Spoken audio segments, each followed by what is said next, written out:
Ilang linggo matapos mag-viral at mabawian ng lisensya ang isang airport taxi driver na naningil ng sobra-sobra, tuloy pa rin daw ang ilang pasaway na tsuper sa pangungontrata. Para sa detalye live mula sa NAIA Terminal 1 sa frontline ng balitang yan, Simon Gualvez. Mon, ano na daw ba ang gagawin ng airport authorities kontra dyan sa mga nangungontrata pa rin ng mga taxi driver?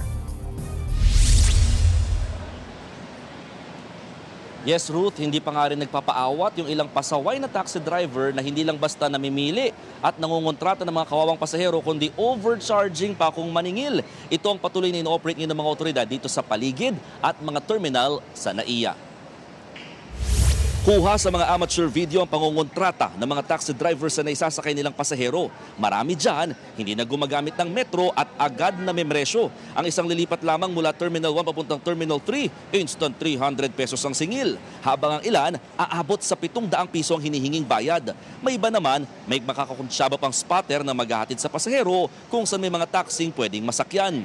Lahat sila kabilang sa mga inoperate ng pinagsamang puwersa ng PNP Aviation Security Group at ng Land Transportation Office. Aabot sa 11 agad na huli ng mga otoridad na lumalabag na taxi driver. Depensa ng ilang tsuper, napilitan daw silang gawin ito dahil sa taas ng gasolina. Habang may isang pandagdag gastos lang daw matapos ma-hospital ang anak. Pero wa-epek yung mga dahilan nila at tinikitan pa rin. May multa itong 5,000 piso para sa first offense at palaki ng palaking multa sa kaposibilidad na pagkaka-impound ng sasakyan at pagkansela ng prangkisa sa mga susunod na paglabag. Sabi ng pamunuan ng MIAA, pahirapan daw talaga yung pagsugpo sa mga nangongontratang PUV lalo't ilan daw dyan, may protektor di umano.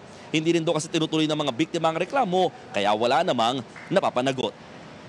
Ruth, nauna nang sinabi ng Department of Transportation, meron naman daw mga available na mga shuttle services gaya nito na pwede magpalhatid o magpalipat sa iba't ibang mga terminal ng NAIA para sa mga pasahero habang may mga P2P buses naman daw para sa ibang mga kasama na merong konting pamasahing babayaran. At babala ng mga otoridad, asahan daw na mas patuloy ang kanilang pinaigting na operasyon laban sa mga nangongontratang taxi driver maging ng iba pa mga PUV. Mas mainam din daw na itawag sa kanila sa mga oras na makaka-encounter ng ganitong klase mga pasaway na tsuper o di kaya naman i-post din daw sa social media. Balik sa iyo, Ruth. Yan po ang Express Report ni Mon Gualvez. Mga kapatid, Ruth Cabalco, para sa mabilis na pasada ng mga balitang dapat niyong malaman, mag-follow at mag-subscribe sa social media pages ng News 5.